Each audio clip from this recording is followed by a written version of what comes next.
Hey guys, in this video, I'll show you how you can go ahead and activate your Maya eSIM. Now this is from the official Maya website, okay? So, this is both for iPhone and Android.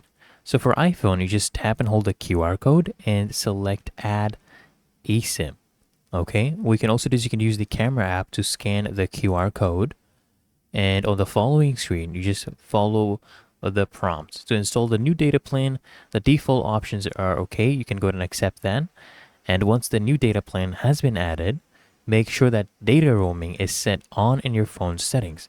And on the Android, what you want to do is you want to go ahead and open up the camera app on the device where you want to install the eSIM data plan.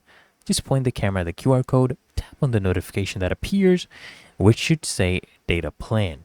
And on the following screen, just follow the prompts to install the new data plan. The default options, they're okay. You can just go ahead and accept those.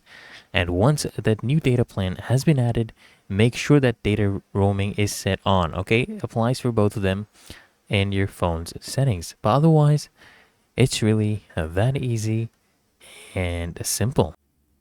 So I hope this guide provided value to you, and if it did, consider smashing that like button, as well as subscribing to frequently asked questions, and I'll see you guys in the next one.